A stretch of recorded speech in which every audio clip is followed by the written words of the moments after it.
எங்களுக்கு இதுவரை இந்த ஏரியாவுக்கு ஒரு தீர்வு வந்தாகணும். எங்களுக்கு தீர்வு கண்டிப்பா வந்தாகணும். நாங்க எல்லாம் பயந்து நாங்க ஒதுங்கி போதான் எங்களுக்கு இப்ப எங்க வீட்டுக்கு வந்துக்குது அந்த நிலைமை. புள்ள வேலைக்கு போயிட்டு வந்து சார், வேலைக்கு போயிட்டு வந்து சாப்பாடு அவங்க அப்பா கொடுக்க போனாரு. அவங்க அண்ணனுக்கு சவுண்டுன்ட்டு இப்படி வரும்போது அவங்க தம்பி மாட்டிட்டான் வாங்கடான்ட்டு கும்பலா பேச்சுட்டான். இந்த ஊர்ல தாங்கிற அவனுங்க பேர்லாம் கூட எனக்கு என்னன்னு தெரியாது சார். என் பிள்ளைய இந்த கெதிக்கு ஆளாக்குனாங்களே, அவங்களுக்கு என்ன கெஞ்சா பிடிக்க கூடாது சார். ஒரு ஆணு பொண்ணு நடமாட முடியல, குழந்தைங்க ஸ்கூலுக்கு போக முடியல, வர முடியல. ஒரு 6 மணிக்கு மேலே இந்த பக்கம் போக முடியல. வயிறில் பூந்து செல்ல பிடுங்குறது, பணத்தை பிடுங்குறது எல்லாமே பெரிய அராஜகம் பண்ணுறானுங்க. ஏன்னா இப்படி பண்ணுறேன்னா இன்னாண்டிய ஃபோன் பண்ணி 10-20 பசங்க வர வச்சிடுறானுங்க சார். வர வச்சு யாருன்னு தெரியாத அடித்து கீச்சு கடைச்சிட்டு ஓடிடுறானுங்க. இப்போ அந்த மெத்தா வயிற்றுல 2 இடத்துல கீச்சிட்டானுங்க, இந்த மூஞ்சி இப்படி கீச்சிட்டானுங்க சார். இங்கே முடியாதுன்னு ராயப்பட்டிக்கு இது ஜிஹெச்சுக்கிட்டு வைக்கிறாங்க சார். 8:30 மணி சார், 8:30 மணிக்கு நடந்தது சார். வராங்க சார், வந்து அவங்களே வந்து பிளேட் இப்படி வச்சுக்கின்னு இப்படி தட்டி பேசுறாங்க. அவங்க நாங்க பிடிச்சி அவங்களே ஒரு அச்சப்படுறாங்க. அவனுங்க அங்க வந்தா என்ன பண்ணுவானுங்கன்னு அவங்களுக்கு என்ன ஞாபகம் அவங்களாண்டி பிளேடு வச்சுக்கின்னு பேசுறானுங்க. பிளேடு கையில வச்சிருந்ததுனால தானே சார் இப்படி கீசிட்டானுங்க. இல்ல இதுவரையில கொடுத்தது இல்ல இப்பதான் நம்ம இப்ப கம்ப்ளைண்ட் பண்றோம்னு போனோம்னா அவங்க நம்ம வீட்டுக்கு எதனா ஒரு பிரச்சனை வருமா, இன்னும் நம்ம குடும்பத்துல வந்து நம்ம இப்ப வெளியே போறோம் வரோம், அந்த அப்போ வந்து நம்மள எதனா பண்றாங்களா இல்ல நம்ம பிள்ளைங்களை பண்றாங்களா அப்படின்ற ஒரு பயத்தினால இந்த ஊரே வந்து அச்சப்பட்டு என்ன பண்ணுது, ஒரு அச்சத்துல இருக்குது. போலீஸ் கிட்டயும் போக முடியல, எங்களால சுதந்திரமா சொல்ல முடியல அவங்க கிட்ட. இங்கேயே நாங்க வந்து எல்லாமே ஒரு பயந்து ஒரு பயத்தோட நாங்க வாழ்ந்துனோம். எங்களால எங்க போய் சொல்றது யாருக்கிட்ட எங்கிட்ட நாங்க முறையிடுறதுன்னு எங்களுக்கு தெரியல. அந்த ஒரு அச்சத்திலே இருக்கோம். இப்ப எங்களுக்கு நாங்க துணிஞ்சு இந்த மீடியா மூலியமா சொன்னா எங்களுக்கு ஒரு நல்ல தீர்வு கிடைக்கும் அப்படின்றதுக்காக நாங்க மீடியா மூலியமா நாங்க வந்திருக்கோம். நீங்க தான் அதுக்கு மூலியமா ஆக்ஷன் எடுத்து எங்க குடும்பத்துல எங்க அண்ணனுக்கு ஒரு பதிலோ இல்ல இந்த குடும்பத்துக்கு இந்த ஊர்ல இருக்கிற மக்களுக்கு ஒரு நல்ல ஒரு விடிவு காலம் மாதிரி எங்களுக்கு கொண்டு வாங்க. இந்த பிள்ளைங்களை வந்து எல்லாமே வந்து சீர்திருத்தம் இல்லாம இருக்கு. குடி கஞ்சா எல்லாமே எல்லா பழக்கமும் இருக்கிற ஒரு ஊரா மாறிக்கின்னு வருது. அதுல இருந்து நீங்க இந்த ஏரியா வந்து நீங்க மீட்டு கொண்டு வாங்க. நான் அதுக்கு ஒரு கோரிக்கையா நான் உங்ககிட்ட வைக்கிறேன். நான் இல்ல இது வரைக்கும் நாங்க கொடுத்தது அதான் சொல்றேன் சார். நாங்க எப்படின்னா ஒரு பயம் சார் எங்களுக்கு. இன்னைக்கு சொன்னோம்னா அது யார் மூலியமா அவங்க கண்டுபிடிச்சி அவங்க என்ன பண்றாங்க, இந்த ஒரு சம்பவம் இப்போ ஒரு சம்பவம் நடந்தது இல்ல, இப்போ பேசிட்டே இருக்கும்போது அவங்க ஒரு பிளேட் போடுறாங்க, இது பண்றாங்க. அவங்க என்ன ஆயுதம் வச்சிருக்காங்க என்ன அப்படின்னு எங்களுக்கு தெரியல. ஏன்னா நாங்க சின்ன பிள்ளைங்க வச்சுக்கிறோம் நாங்க. அப்போ வந்து எங்களுக்கு ஒரு அச்சமா தான் இருக்கு. அந்த அச்சத்துல இருந்து எங்களால மீண்டு வர முடியல. அந்த ஒரு பயத்தினால தான் எங்களால எந்த புகாரும் கொடுக்க முடியல, யாருக்கிட்டையும் நாங்க கம்ப்ளைண்ட் பண்ண முடியல. அந்த ஒரு இதுதான் சார். என் பேர் வந்து சசிகலா, பாதிக்கப்பட்ட ஒரு தங்கச்சி. இல்ல இது மாதிரி முன்னாடி ஏற்கனவே நிறைய ஒரு டெத்துனா வந்து இந்த மாதிரி சம்பவம் இல்ல அவங்களுக்குள்ளேயே ஒரு சண்டை நம்மளுக்கு எதனா வந்துச்சுன்னா நம்ம பிள்ளைங்களை யார் பார்த்துப்பாங்க, போவாங்க வருவாங்கன்ற ஒரு பயம். அதனால எங்களால எதுவும் சொல்ல முடியல. நாங்க துணிஞ்சு மீடியா மூலியமா நாங்க வந்து இப்ப சொல்றோம், நீங்க எதனா ஆக்ஷன் எடுத்து எங்களுக்கு ஒரு நல்ல ஒரு முடிவு தருவீங்கன்றதுல தைரியமா இப்ப வந்து நாங்க உங்ககிட்ட சொல்றோம். நாங்க ஒரு கோரிக்கையா வைக்கிறோம், நீங்க அதை தீர்த்து கொடுங்க, அவ்வளவுதான். கலைஞர் பல்நோக்கு மருத்துவமனை எதிர்க்க இப்படி ஒரு ஊர் இருக்குன்றது நிறைய பேருக்கு தெரியாதுங்க. எல்லாருமே 100% தாழ்த்தப்பட்ட பிற்படுத்தப்பட்ட விழுமநிலை மக்கள், அன்றாடங்காட்சி. எல்லாரும் அன்னன்னைக்கு வேலைக்கு போனால் தான் சாப்பாடுன்ற நிலைமையில் இருக்கிற இந்த மக்கள் இங்கேருந்து ஒருத்தர் படித்து இந்தியன் ஸ்டேட் பேங்க் ஆஃப் இந்தியாவில் அண்ணா நகர் பிரான்ச்சில் ஒர்க் பண்ணுறாரு பப்ளிக் ரிலேஷனில். அவர் இன்றைக்கி வீட்டுக்கு வந்துட்டு வர வழியில் இந்த ஊருக்கு இது ஒன்று தான் வழி. இதுக்குள்ளே வந்து 900லேருந்து 1200 பேர் வரைக்கும் வாங்குறாங்க. இது ஒன்று தான் வழி.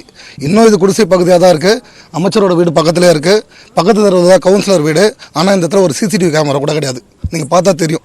இருக்கப்பட்டவங்களோட வீட்டாண்ட சிசிடிவி கேமரா, அவங்களுக்கு பீட் போடுறது இல்லை போலீஸ் பூத்து போடுறது, குற்றம் அதிகமாக நடக்கிற இடத்துல அவங்க கண்டுக்கிறது கிடையாது. தேர்தலுக்காகவும் ஓட்டுக்காகவும் மட்டும்தான் இவங்களை யூஸ் பண்ணிகிட்டு இருக்காங்க. இந்த பிரச்சனை இன்றைக்கி நேற்று கிடையாதுங்க. இது வந்து இங்கே கஞ்சா விற்கிறாங்க. எங்கேருந்தோ வந்தவங்க இங்கே கஞ்சா விற்கிறாங்க.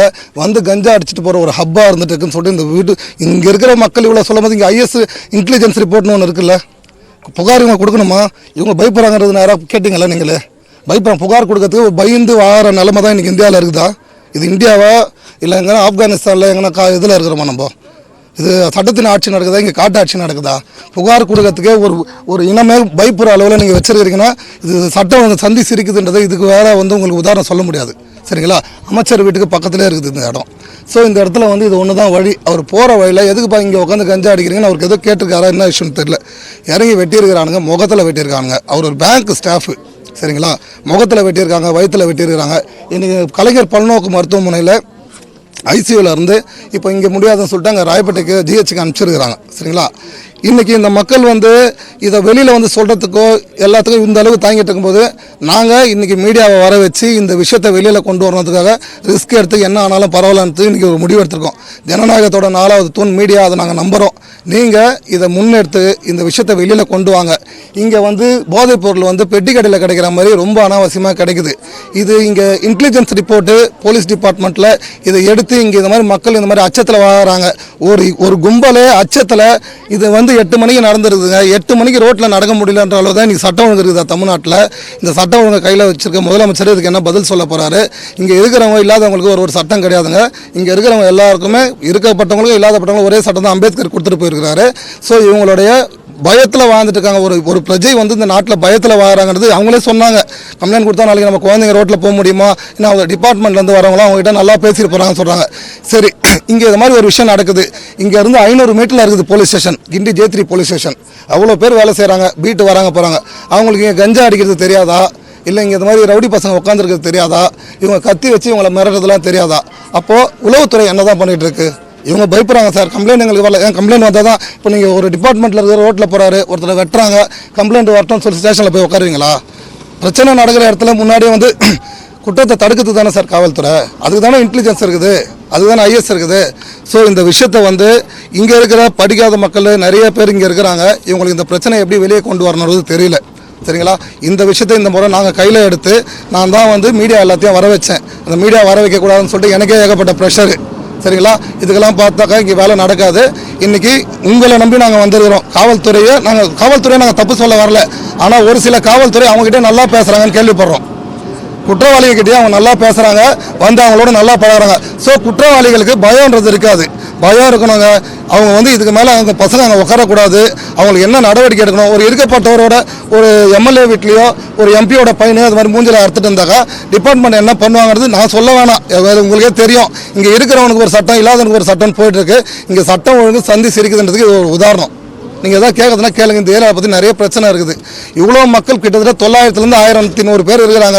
தேர்தல் அன்றைக்கி வராங்க, இவங்களை இப்போ தேர்தல் டயத்தில் வராங்க, கையில் காலில் ஊறாங்க, ஓட்டை வாங்கிட்டு அதோட இப்படி ஒரு ஊர் இருக்கிறதே மறந்துடுறாங்க சார். ஏன் சார் இந்த இவ்வளோ பேர் மக்கள் வர இடத்துல CCTV ஃபுட்டேஜோ இல்லை தேவைப்பட்ட ஒரு போலீஸ் பூத்தை வச்சு இங்கே இருக்கிறவங்க எல்லாருமே குற்றச்செயலில் இருக்கிறவங்களா? எல்லாருக்கும் இப்போ பாதிக்கப்பட்டவர் வெட்டுப்பட்டு இன்றைக்கி ஹாஸ்பிட்டலில் இருக்கிற ஒரு பேரில் ஒரு 75 கேஸ் கூட கிடையாது, சரிங்களா? இந்த ஊரில் பிறந்து வளர்ந்து படிச்சுட்டு Anna Nagar பிரான்ச்சில் state bank of இந்தியாவில் ஒர்க் பண்ணுறாரு சார். இன்றைக்கி அவரோட முகத்தில் அவ்வளோ பெரிய காயம். நான் அந்த வீடியோஸ் வந்து உங்களுக்கு அனுப்பிச்சிருக்கேன் குரூப்பில், சரிங்களா? இதுக்கு காவல்துறை என்ன பதில் சொல்ல போகிறாங்க, ஆளுங்கட்சி என்ன பதில் சொல்ல போகிறாங்க? இன்றைக்கி இங்கே இருக்கிற கவுன்சிலர் பக்கத்து தெருவில் தான் இருக்கிறாரு. அவர் வந்தார் ஹாஸ்பிட்டலுக்கு. பட் என்ன நடவடிக்கை என்ன? எண்ட் ஆஃப் தி டேல ரிசல்ட் தானே சார் எங்களுக்கு வேணும். உங்களோட அனுதாபம் எங்களுக்கு தேவையில்ல. நாங்கள் சுதந்திரமாக பயம் இல்லாத மக்கள் வாழ்தான் சார் ஜனநாயக நாடு. இங்கே பயந்து வாழறதுக்காக இல்லை. அதுதான் புகார் தெரிவிக்கிறதுக்கே பயப்படுறாங்களே சார். ஆய்வு நடத்த வராங்கன்னா இங்கே வரல சார். ஆய்வு நடத்தத்துக்குலாம் இங்கே வரல. அதுதான் சார் தெளிவாக சொல்லிட்டு இருக்கேன். தேர்தல் நேரத்தில் வராங்க சார். இங்கே இருக்கிற மக்கள் அன்னன்னைக்கு வேலைக்கு போகிறவங்க யாருமே ஒரு பர்மனெண்ட்டாக ஒரு ஸ்ட்ரக்சரில் இல்லை, புரியுதுங்களா? அவங்க கேள்வி கேட்கறதுக்கு, அதிகார வர்க்கத்தை கேள்வி கேட்கறதுக்கு, காவல்துறை கேள்வி கேட்கறதுக்கு அவங்களுக்கு சட்டத்தில் இடம் இருக்குதுன்னே தெரியாது சார். அவங்களுக்கு அம்பேத்கர் நமக்கு ஆர்டிகல் 14 வாங்கி கொடுத்தது இவங்களுக்குலாம் தெரியாது, புரியுதுங்களா? இவ்வளோ பேர் இங்கே நிற்கக்கூடாதுன்னு சொன்னால் போயிடுவாங்க. 19 பேசுறதுக்கு உங்களுக்கு தெரியாது. ஒன்று கூடத்துக்கு சட்டம் இருக்குது, கேள்வி கேட்கறதுக்கான சட்டம் இருக்குதுன்னு தெரியாது சார். இதை அவங்க ஆதாயமாக எடுத்துகிட்டு இருக்காங்க சார். இப்போ வரவங்களை கேள்வி கேட்கணும்னு சொல்கிறீங்களா? 2 நாளில் ஒரு டீம் வரும், இங்கே பிரச்சனை நடக்கும். இவங்க இந்த விஷயத்துக்கே கம்ப்ளைண்ட் கொடுக்க பயப்படுறவங்க. இவங்க அமைச்சரை நிற்க வச்சு கேள்வி கேட்டுருவாங்களா? யாரோ ஒருத்தர் கேள்வி கேட்கணும். நாங்கள் வந்துருக்கோம், தமிழக வெற்றி கழக சார்பாக நாங்கள் வந்துருக்கிறோம் சார். தமிழக வெற்றி கழக சார்பாக இன்றைக்கி நாங்கள் இதை வந்து இந்த விஷயம் விடக்கூடாது சொல்லி டிபார்ட்மெண்ட் கிட்ட பேசுனாங்க. மீடியாவுக்கு போவானான்னு சொன்னாங்க. இல்லை சார் அப்படி போக